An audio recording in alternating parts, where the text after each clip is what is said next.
Hello and welcome to Elite Finance. आज मैं अपने वीडियो फॉर्मेट में थोड़ा सा कुछ चेंज किया है। आज तक मैंने जितने वीडियोस बनाए हैं इस चैनल के लिए, तो खैर मैंने अभी तक 2 ही बनाए। This is the third video that I am shooting right now.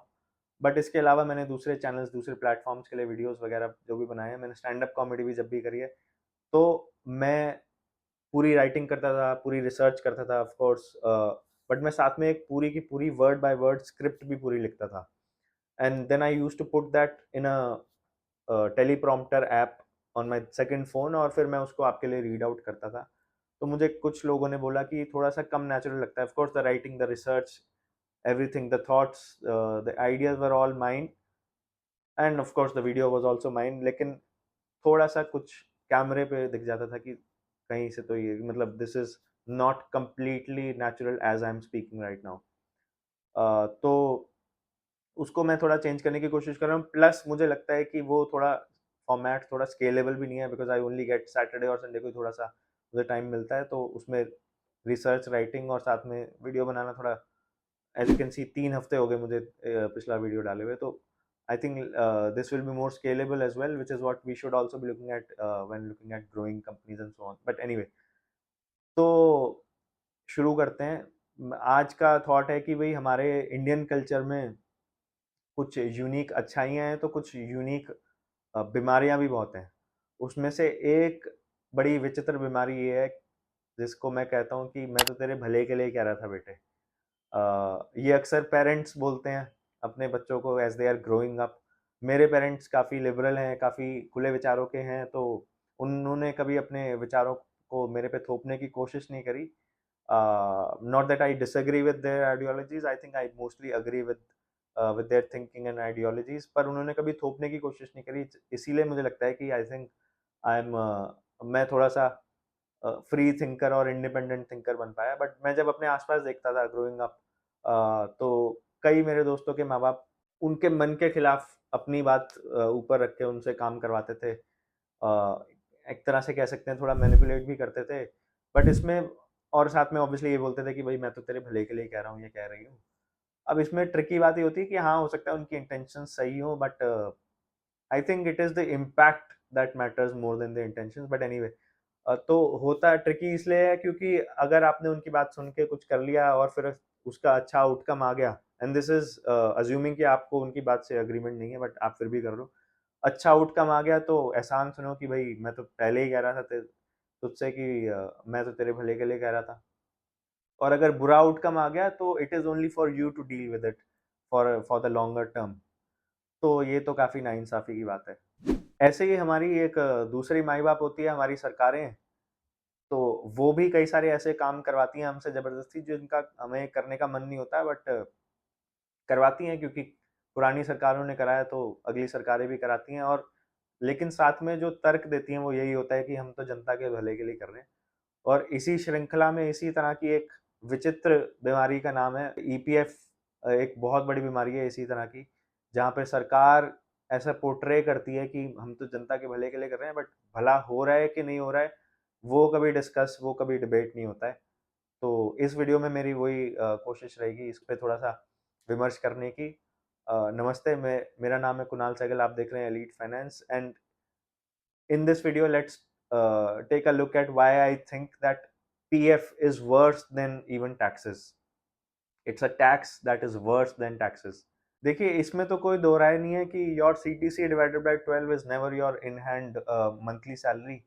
There are multiple fixed components, उसमें भी सब कंपोनेंट्स होते हैं और वेरिएबल कंपोनेंट्स भी होते हैं। देयर इज वेरिएबल पे, परफॉर्मेंस पे, bonus, annual bonus, quarterly bonus, फलाना ढिमकाना। बहुत सारी डिडक्शंस होती हैं, कुछ मिले तो मिले, नहीं मिले तो भगवान भरोसे।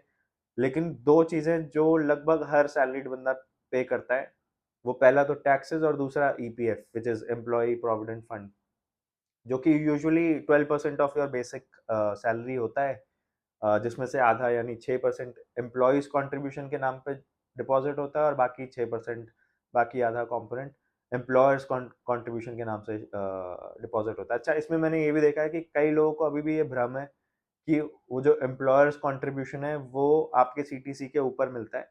ऐसा कुछ भी नहीं है, ऐसी कोई भला-मानस कंपनी नहीं है जो सीटीसी के ऊपर जो आपने नेगोशिएट कर लिया सीटीसी में या एनुअल पैकेज में, जो भी आप उसको नाम बोले, उसी में सब कुछ इंक्लूडेड है। उसी को अलग नाम देकर अलग अलग कंपोनेंट्स में मिलता है। तो employers contribution is not over and above your CTC. तो पहले तो जिनको भी ये डाउट था, आई थिंक हैं अभी भी कुछ लोग ऐसे, उनको मैं क्लियर कर दूं। अच्छा, तो अब इसमें मुझे नफरत क्यों है इससे, ईपीएफ से? कोई भी मुझे कह सकता है कि भाई पहली बात तो it is only 12% of your basic, जो कि बेसिक भी आपकी टोटल नहीं होती है। बेसिक भी आपका एक टोटल का परसेंटेज है, उसका भी 12% है। तो इट्स आइडियली आपके टोटल सैलरी से छोटा ही अमाउंट जा रहा है। और दूसरी बात, आपको 8.5% आई थिंक आजकल 8.5% इंटरेस्ट रेट चल रहा है, वो मिलता है। और तीसरी बात, ये सरकार आपके भले के लिए ही तो कर रही है। एग्जैक्टली इसी से ही मुझे सबसे बड़ी बीमारी है, इसी से मुझे सबसे बड़ी नफरत है कि भाई एहसान मत करो, मेरा ही पैसा जा रहा है, उस पर आप जो भी इंटरेस्ट दे रहे हो। अच्छा हाँ, एक और बोला जाता है कि ये आपकी टैक्स फ्री इनकम है, क्योंकि आप इनकम में से इसको, आप टैक्सेबल इनकम में से डिडक्टेबल होती है। So it is not taxed when you get it. इसके ऊपर जो इंटरेस्ट होता है, ऑफ कोर्स इसमें कुछ कुछ एक्सेप्शंस हैं, कुछ कुछ लिमिट्स एक्सीड करने के बाद टैक्स लगता है, बट लेट्स अज्यूम कि ये आपका टैक्स नहीं होता है when you get it in your hand, in your PF account. फिर जब आपको उस पर इंटरेस्ट मिलता है, विच इज जनरली देखा गया एफडी से ज़्यादा मिलता है, तो उस इंटरेस्ट पे भी आपको टैक्स नहीं देना है। और जब आपको कॉर्पस लेना है एट योर रिटायरमेंट, तो उस कंपोनेंट पे भी आपको कुछ टैक्स नहीं देना है। अगेन, इन तीनों कैटेगरीज में से आपके हाथ में, आपके जो पीएफ में जा रही है, जो आपको इंटरेस्ट मिल रहा है और जो कॉर्पस मिल रहा है, इन सब में कैप्स हैं बियॉन्ड विच जो आपको टैक्स देना होता है। बट लेट्स अज्यूम कि हमें 0% टैक्स पे ये मिल रहा है। तो ये सब तर्क दिए जाते हैं कि ये बहुत कमाल का इंस्ट्रूमेंट है, बहुत कमाल की फोर्स्ड इन्वेस्टमेंट जो सरकार करा रही है। तो तुम्हें किस बात से इससे नफरत है? पहली बात तो मुझे इसी थ्योरी से, इसी फिलोसफी से नफरत है कि ठीक है, आपने मेरे से टैक्स ले लिए, that I am very glad कि I am able to contribute to the economy. In fact मुझे तो पर्सनली बड़ा अच्छा लगता है जब मेरी टैक्स से कंट्रीब्यूशन, उस कंट्रीब्यूशन को मैं सड़क पे या कहीं पर दुनिया जहान में देखता हूँ। Because I was once a beneficiary of somebody else's taxes, क्योंकि मैं सरकारी कॉलेज में पढ़ा हूँ। लगभग फ्री 15 रुपये महीने की फीस होती थी। टोटल मैंने 3 साल में शायद हमने 30-35 हज़ार रुपये लगाए होंगे। और उसके बाद में मुझे इंक्रीमेंटली बेटर काम मिला उसकी वजह से। तो मैं तो बड़ा खुद इंडेटेड फील करता हूँ कि टैक्स सिस्टम से मुझे कोई नफरत नहीं है। लेकिन वहां पे मुझे at least I am getting a feeling of pride, a feeling of contribution कि मैं कुछ दे पा रहा हूँ इस देश को, क्योंकि मैंने इस देश से बेनिफिट करा, तो वो मैं बेनिफिट वापस उस उधार को चुका पा रहा हूँ। और इस देश की डेवलपमेंट और इस देश की इंफ्रास्ट्रक्चर बिल्डिंग और वेलफेयर, गरीबों के वेलफेयर के लिए मैं कुछ कंट्रीब्यूट कर पा रहा हूँ। But PF on the other hand में तो मुझे सरकार एहसान दिखा रही है, पहले मेरा पैसा काट रही है और फिर एहसान दिखा रही है कि मैं तुम्हारे भले के लिए, तुम्हारी रिटायरमेंट प्लानिंग के लिए ये काट रही हूँ। भाई मुझे ये भला नहीं चाहिए, मुझ पे एक एहसान करना, मुझ पे कोई एहसान मत करना। मुझ पर एक एहसान करना कि मुझ पर कोई एहसान ना करना, फिलोसफी में रखता हूँ।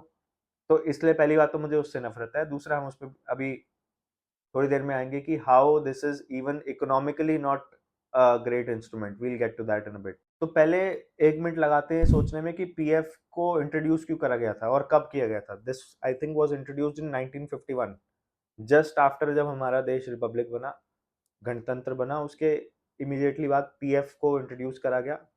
तब के हालात अलग थे, उस समय की सरकार, उस समय का देश, उस समय के देश के वासी, देश निवासी, हम सिटीजन्स काफ़ी इनसिक्योर थे। अभी हम 200 साल के अंग्रेज़ों के रूल से निकले थे। जनता गरीब थी, अनपढ़ भी थी जनता, और एक जनरल इनसिक्योरिटी थी हमारे कंट्री में, जो किसी भी एक जो 200 साल की गुलामी से निकला हुआ देश है, उसमें होगी। तो ये बहुत अच्छी, उस समय के लिए बहुत अच्छी इंस्ट्रूमेंट था कि जनता को नहीं, दिस इज बेसिकली पीएफ क्या है, ये एक अजम्पशन पे बेस्ड है कि the public does not know how to deal with their own money.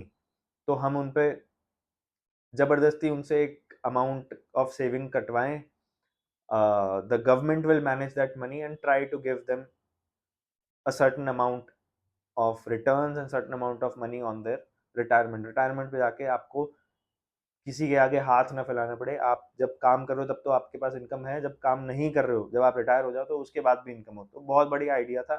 I think it was a great idea that was required at that time. लेकिन आज आज काफ़ी अ, अलग सिचुएशन है हमारे देश की। हमारे देश में अनपढ़ता कम हुई है, लिटरेसी रेट बढ़ा है। हमारे देश में फाइनेंशियल लिटरेसी रेट भी बढ़ा है, स्पेशली कोविड के बाद में फाइनेंशियल इन्फ्लुएंसर्स मेरे जैसे। अभी तो मैं अपने आप को इन्फ्लुएंसर नहीं मानता, but that's we can discuss that later. तो यूट्यूब पे कई सारी डिस्कशंस होती हैं और जनरली सेबी ने और लिबरल एक्शंस लिए साल दर साल। तो आज हम इस मुकाम पे खड़े हैं कि everyone is able to, practically every adult is able to create demat account with their PAN. वो अपना ट्रेडिंग अकाउंट खोल सकते हैं and they can participate in the equity growth story of this country. तो फाइनेंशियल लिटरेसी बढ़ गई है, general literacy बढ़ गई है, प्रॉस्पेरिटी बढ़ गई है, पर कैपिटा इनकम हमारी बढ़ी है, हमारे लाइफ स्टाइल अपग्रेड हुआ है ओवर द इयर्स, हमारी हेल्थ बेटर हुई है, हमारी लाइफ एक्सपेक्टेंसी बढ़ी है एज अ कंट्री। और एक इनसिक्योरिटी जो थी वो ओवर द इयर्स काफ़ी कम हुई है। As a nation, as a government, as a citizenry, मुझे लगता है कि हमारी इनसिक्योरिटी लेवल्स और जागरूकता बढ़ी है। तो आज के, और हमारे पास एक और बात है कि उस समय इतने इन्वेस्टमेंट के इंस्ट्रूमेंट्स होते भी नहीं थे। आज हमारे पास इन्वेस्टमेंट के लिए इतने सारे एवेन्यूज हैं, रेंजिंग फ्रॉम, मैं तो कहूँगा कि फाइनेंशियल लिटरेसी कुछ ज़्यादा ही बढ़ गई है, क्योंकि जब आप देखते हो कि टीनेजर्स भी क्रिप्टो में पैसा लगा रहे हैं और एफएनओ में पैसा बर्बाद कर रहे हैं। Maybe we have gone a little far in that, but generally speaking we are much better off as a nation than we were when this scheme was introduced 1951 में जब ईपीएफओ आया। तो पहला तो ये मैंने आपको बता दिया कि मुझे एहसान नहीं चाहिए। दूसरा ये कि हमारा देश वैसा नहीं रहा जैसा जब ये ईपीएफ का कॉन्सेप्ट आया था। हम उससे काफ़ी बेटर हो गए। तो इसलिए मुझे इससे नफ़रत है। और तीसरा ये कि भई आप क्यों डिसाइड कर रहे हो, सरकार या कोई भी मेरे बिहाफ पे, मेरा, मैं अपने पैसे के साथ क्या कर रहा हूँ, वो क्यों डिसाइड करे? 1 रुपया भी मैं क्यों, टैक्स दे दिया, ले लो 40% तक, 42% तक आई थिंक टैक्स लगता है if you cross a certain income level, और उसके ऊपर सेस वगैरह और सब कुछ लगता है, सरचार्ज वगैरह सब दे दिया। उसके बाद जो मेरे हाथ में बचा है, let me deal with it my self. मैं उसमें इन्वेस्ट करूँ, मैं खर्चा करूँ, मैं आग लगा दूँ, मैं दान कर दूँ, कुछ भी कर दूँ। मैं घूमूं फिरूं नाचूं गाऊं हंसूं खेलूं बाहर जाऊं अकेली जाऊं किसी और के साथ जाऊं जहां जाऊं जब जाऊं जैसे भी जाऊं आपको क्या आप 1 रुपया भी क्यों मेरे बिहाफ पे डिसाइड कर रहे हो कि ज़बरदस्ती इस इंस्ट्रूमेंट में लगाओ? हो सकता है कि मुझे रिटायरमेंट की परवाह ही नहीं है। मुझे काम ही नहीं करना 60 साल की उम्र तक। आजकल तो people want to retire at 30। I think I have crossed that age, तो भी मेरा वो सपना तो गया। अगर मुझे एज करना है कि मुझे ये पैसा रिटायरमेंट में नहीं चाहिए, मुझे, I want to live a hedonistic life, I should be allowed to do that with my money, and then of course I have to deal with the consequences of that। अगर कुछ गलत decision मैं ले लेता हूँ तो that's for me। भाई developed economy, हम विकसित भारत बनना चाहते हैं। मेरा देश बदल रहा है, आगे बढ़ रहा है, विकसित भारत हम बनना चाहते हैं। तो विकसित कंट्रीज में तो हर बंदे को अपने पैसे का यूटिलाइज करने का, उसको उड़ाने का, उसको बचाने का पूरा अधिकार है। तो हमारे पास भी होना चाहिए। ऑफ कोर्स हमारे पास ज़्यादातर पैसे का है, but why even 12% of whatever percent of my salary should go into something that I don't like? तो तीसरा तो ये कारण हो गया मेरी why I feel so strongly about against EPF। और इससे पहले कि हम इसके इकोनॉमिक आर्ग्यूमेंट पे जाएं, which we will do towards the end of this video, which is I think going to be a revelation, कई लोगों को चौंका देने वाले आंकड़े होंगे। we'll get to that। उससे पहले जो अभी तक मैंने डिस्कस करा, अभी तक जो मैंने बोला, उसके काउंटर आर्ग्यूमेंट्स आते हैं, which are very valid counter arguments. वो ये आता है कि भाई अभी भी कई सारे लोग, मैं मुंबई में बैठ के, दिल्ली का पला बड़ा इंसान, एक मेट्रो सिटीज में पला बड़ा, मेट्रो सिटी में रहने वाला इंसान नहीं सोच सकता है। एक भ्रम हो सकता है मुझे कि आज की डेट में सबके पास डीमैट अकाउंट है, सबको पता है वो कहाँ पे कैसे परफेक्ट इन्वेस्टमेंट कर सकते हैं। मैं उस भ्रम में नहीं हूँ। तो काउंटर आर्गुमेंट ये आता है कि अभी भी देश में बहुत सारे लोग हैं जिनको इतनी फाइनेंशियल लिटरेसी या जनरल लिटरेसी भी नहीं है, और उनको डिसिप्लिन भी नहीं है apparently with what to do with their money. और काफ़ी सारे लोग ऐसे हैं जो ज़रा सा एक गलत डिसीजन ले लें अपने पैसे का, तो वो लुढ़क के बिलो पॉवर्टी लाइन और महागरीबी में लुढ़क सकते हैं। I agree with that, I acknowledge that, I am aware of that. तो इसमें ये करा जा सकता है कि एक थ्रेशोल्ड बना दी जाए, या तो इनकम थ्रेशोल्ड हो जाए। फॉर एग्जांपल ये कर सकते हैं कि अगर आप 30% टैक्स ब्रैकेट में हैं अपनी सैलरी में, अपनी इनकम में, तो आपको एक ऑप्शन दे दिया जाना चाहिए कि आपको ईपीएफ में लगाना है या नहीं लगाना है बियॉन्ड दिस। या फिर एक दूसरी थ्रेशोल्ड हो सकती है, जैसे मैंने फाइनेंशियल लिटरेसी की बात करी, कि अगर आपका डीमैट अकाउंट है और आपका एक्स अमाउंट ऑफ उसमें पैसा है, तो सरकार ये अज्यूम करेगी that you know what you are doing with your money and you are exempt from, you will be given an option कि आप पीएफ में आज के बाद से पैसा लगाना बंद कर दें। और फिर अगर आप उससे नीचे आ जाते हैं, देन इट बिकम्स कंपल्सरी कि आप 30% टैक्स ब्रैकेट से नीचे है तो आपके लिए ईपीएफ लगेगा ही लगेगा। वो फ्लेक्सिबिलिटी तो होनी चाहिए। मैं ये नहीं कह रहा हूँ पीएफ को खत्म ही कर दें। Maybe some people think, कुछ लोगों को लगता है कि ये ज़रूरी है, बहुत बढ़िया है, तो उनको ऑप्शनैलिटी देनी चाहिए कि ये इंस्ट्रूमेंट में आप लगाइए और फिर बनाइए अपना रिटायरमेंट कॉर्पस। बट ये ऑप्शनैलिटी भी होनी चाहिए कि I would like to have that money in my hand. Of course tax वैक्स जो काटना है काट लो, and we'll get to that like I said, कि टैक्स कटने के बाद उसमें उसकी उसकी रिटर्न्स कैसी होंगी, इस जो आपके हाथ में पैसा आएगा उसकी। But I think that argument, counter argument is valid, but thresholds should be made. एक सीलिंग, एक लिमिट लग जानी चाहिए कि इसके बियॉन्ड आपको ऑप्शन मिलना चाहिए। अनलेस एंड अनटिल सरकार ये अज्यूम करके चलती है कि ये सारी की सारी जनता ही मूर्ख है और उनको अपने पैसे के साथ क्या करना है किसी को भी नहीं पता है, then we have more serious bigger problems to deal with, more serious questions to ask कि फिर यही मूर्ख, अगर ये सारी जनता मूर्ख है तो यही सारी जनता तो आपको इलेक्ट कर रही है, चाहे स्टेट गवर्नमेंट हो या नेशनल सेंट्रल गवर्नमेंट हो। बट आई एम श्योर सरकार ऐसा नहीं मानती है, which is why good faith में ही मैं ये वीडियो बना रहा हूँ और ये डिस्कशन कर रहा हूँ कि हमारे देश की सारी जनता मूर्ख नहीं है। इनफैक्ट कोई भी, हम क्यों अज्यूम करें कोई भी मूर्ख है, तो अगर हमारी ये अजम्पशन है that people are not foolish, तो हमें उनको वो एक मौका देना चाहिए कि पूरा पैसा आपके हाथ में, आपको जो करना है करिए बियॉन्ड द थ्रेशोल्ड। चलिए, ये तो रहा लॉजिकल या फिर एक moral argument against compulsory EPF. पर क्या फाइनेंशियल पर्सपेक्टिव से हमें फ़ायदा होगा if we take all of that money that we deposit in EPF, अगर वो हम सारा इन हैंड टैक्स कटवा के इन हैंड ले लें और फिर उसको री इन्वेस्ट करें? क्योंकि ये आर्ग्यूमेंट भी काफ़ी स्ट्रॉन्ग है कि tax free at source, tax free interest और टैक्स फ्री कॉर्पस बहुत बड़ी बात है। तो इसके अगेंस्ट, और वो भी 8.5% रिटर्न, आपको अश्योर्ड रिटर्न्स मिलने ही मिलने। तो it is hard to beat I think this argument as well, but let's have a look. But spoiler alert, PF की returns are nowhere close to what we are going to see even after you get your money after tax deduction.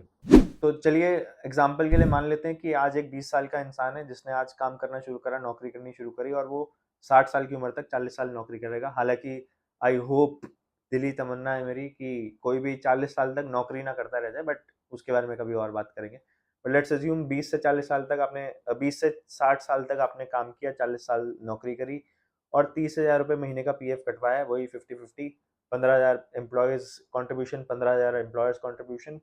और by the way video में आप आगे जाके देख सकते हैं और खुद भी देख सकते हैं by the end of this video कि वो 30,000 का अमाउंट हो या 10,000 रुपये महीने का या 5,000 रुपये महीने का डिडक्शन हो, the math will still remain the same, proportion change हो जाएगा बस। तो एजम्पशन 20 से 60 आपने काम किया, 40 साल, 30,000 रुपये महीने का फ्लैट पीएफ कटवाया, 8.5% हम आज का रेट लेके चलते हैं, 8.5% आपने इंटरेस्ट कमाया। और अगेन इसमें एक्सेप्शंस हैं, लाइक आई सेड अर्लियर, कि एक पॉइंट के बियॉन्ड आपको फुल रिबेट नहीं मिलती है, बट हम आसान रखते हैं, ये पूरा 30 का 30,000 रुपये महीना आपका टैक्स फ्री इनकम माना जाए।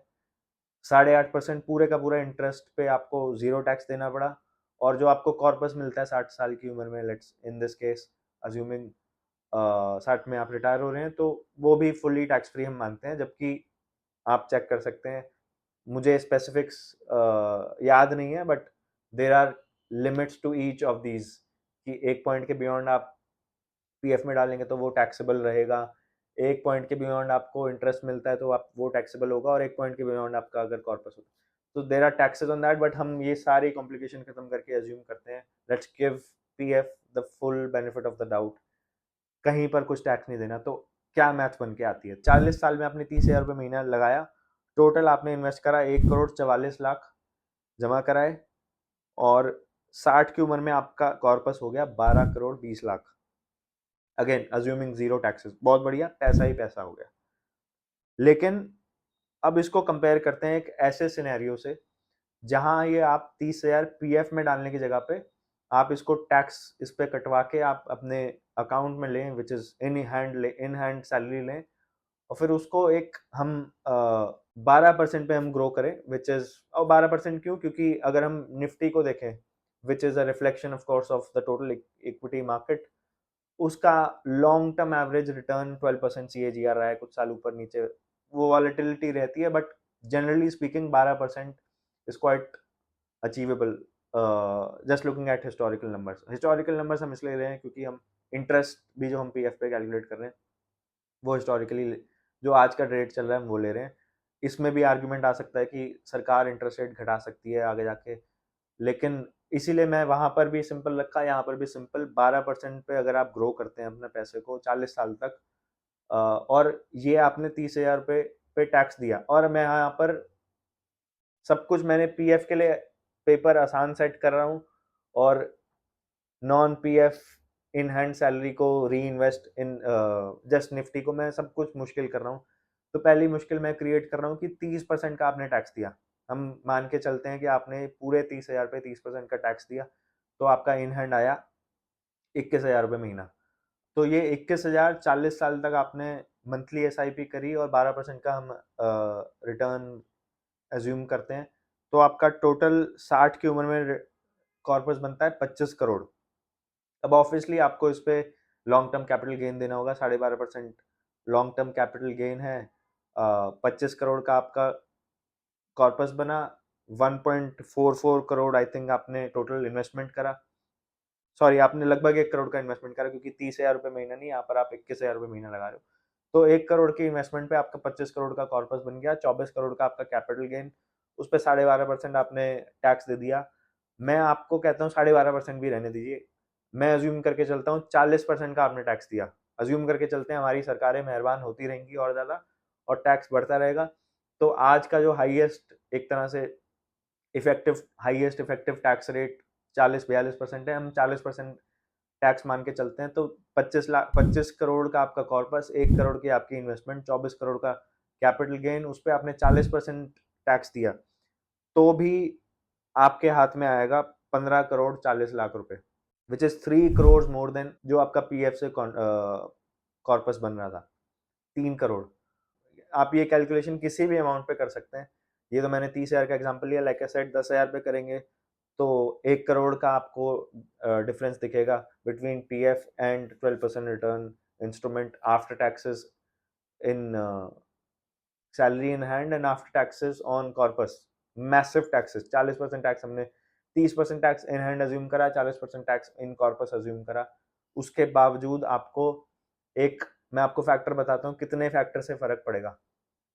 आपके जो मंथली पीएफ जा रहा है उसका 1000 गुना ज्यादा आपका डेल्टा आएगा, your gap will be between EPF corpus and 12% SIP, 12% return वाली एसआईपी का कॉर्पस, मतलब 1000 गुना, मतलब जैसे हमने इसमें देखा 30,000 की पीएफ, 3 करोड़ का गैप, वहां 12 करोड़ कुछ लाख, यहाँ पे 15 करोड़ कुछ लाख, वैसे ही 10,000 की आपकी अगर ईपीएफ जा रहा है, कॉन्ट्रीब्यूशन जा रहा है, तो आपका 1 करोड़ का गैप आएगा after of course 40 years with these assumptions which are I think quite reasonable assumptions. In fact हमने ऐसा पेपर सेट किया है जो ईपीएफ के लिए बहुत इजी क्वेश्चन पेपर है, और इधर हमने निफ्टी टाइप रिटर्न्स का जो हमने सेटअप बनाया उसके लिए बड़ा टफ क्वेश्चन पेपर है।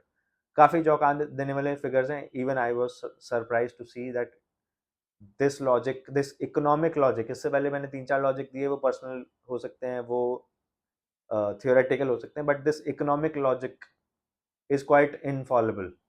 तो I think this is some food for thought. आपको, आप सोचिए, आपको नंबर्स वगैरह मैं आपको लिंक डाल दूंगा जो जिस कैलकुलेटर को मैंने यूज करा।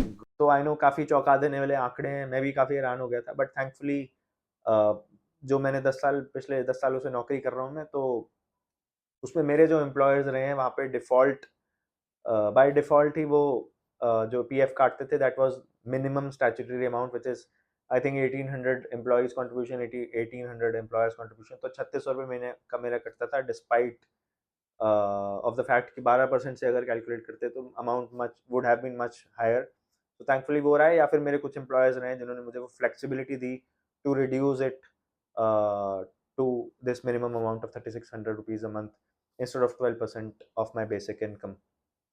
तो I am very happy with those decisions, but ज़रूरी नहीं है कि आपके लिए भी ये सही रहे।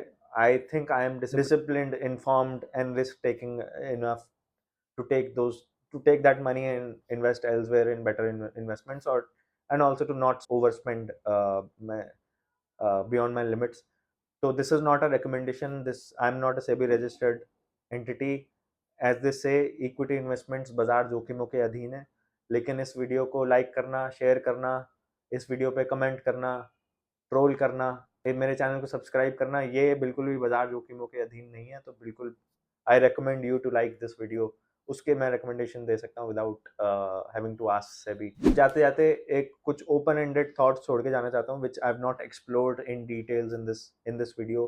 पहला तो ये होगा कि लोगों के हाथ में जब इनकम बढ़ती है, उनकी डिस्पोजेबल इनकम बढ़ती है, तो उसका रिपल इफेक्ट, उसके पॉजिटिव फर्स्ट ऑर्डर इफेक्ट तो यही होता है कि कंजम्पशन बढ़ सकती है।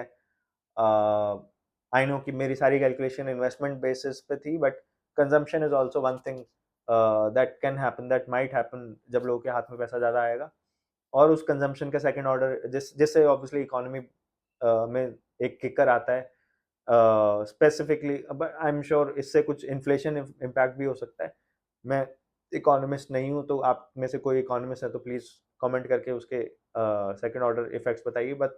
बट मुझे लगता है कि जब लोगों के हाथ में पैसा आएगा, उससे कंजम्पशन बढ़ेगी, उसका सेकंड थर्ड ऑर्डर इफेक्ट ये होगा कि कंपनीज की अर्निंग्स बढ़ेंगी, कंपनीज की सेल्स बढ़ेंगी, अर्निंग्स बढ़ेंगी, जिससे अल्टीमेटली स्टॉक मार्केट का में उछाल आएगा, and we'll get into a virtuous cycle of more liquidity in people's hands, and more flexibility of course with what they want to do with their money. तो पहला तो ये मैंने एक्सप्लोर नहीं करा इस वीडियो में, you can discuss it in the comment section. दूसरा एक आइडिया जो है वो ये है कि the government gets rid of it completely, तो there will be one less task for the government to do, एक काम कम करना पड़ेगा। And I think I belong to the philosophy who thinks कि government should not be in the business of doing business.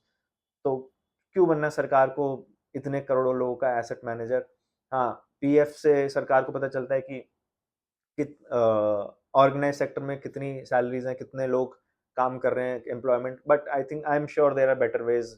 हम इतने digitalised economy हो चुके हैं, there are better ways to assess employment rates and income rates of employees in this country. तो उसके लिए PF करना कोई महा जरूरी काम नहीं है। हाँ, अगर इस पैसे का री इन्वेस्टमेंट की जगह पे अगर सरकार इसको एक चीप, एक low margin, low cost debt की तरह यूज करती है for infrastructure building, I am not too sure about that, I don't think that happens, but किसी को पता है तो बता दीजिए। अगर वैसा नहीं है तो सरकार could do well with one less task on their hands। हाँ, ये बात अलग है कि अगर हम स्कैंडिनेवियन कंट्रीज जैसा वेलफेयर कंट्री बन जाएं, जो डेवलप्ड भी हैं, कैपिटलिस्टिक भी हैं, बट वेलफेयर भी है, तो उस तरह का सॉवरेन फंड अगर सरकार इससे बनाती है कि मतलब रिटायरमेंट पे एक लेवल के बियॉन्ड आपकी रिटायरमेंट होगी, एक you will B living a life which many Aspire in this world, तो वो बात अलग है। बट एनीवे, नमस्ते, आप सुन रहे थे कुणाल सहगल को। This is Elite Finance with Kunal Sehgal. Comments में बताइए आपको कैसा लगा। और जाते-जाते एक चीज़ मैं भूल गया, आज मैं जब शूट कर रहा हूँ तो आज 15 सितंबर है, 15 सितंबर को मेरा जन्मदिन होता है और मेरे बर्थडे के लिए मेरी वाइफ़ ने अ, अभी चैनल मेरा 150 सब्सक्राइबर का हुआ है, लेकिन उसने मेरे चैनल की मर्चेंडाइज़ मुझे गिफ्ट करी है। देखिए एलीट फिन लिखा हुआ है यहाँ पर और यहाँ पर EF by Kunal, Elite Finance by Kunal लिखा है। पूरा वर्ड इसलिए नहीं लिखवा पाई बेचारी क्योंकि जिस वेबसाइट से इसने ये मर्चेंडाइज़ बनवाई है वहाँ पर कैरेक्टर लिमिट थी। तो आप मेरे जन्मदिन की बधाइयाँ भी दे सकते हैं मुझे, शुभकामनाएँ दे सकते हैं। जो मर्ज़ी कमेंट करिए, मुझे तो एंगेजमेंट चाहिए। But anyway, thanks for watching. You are watching Kunal Sehgal.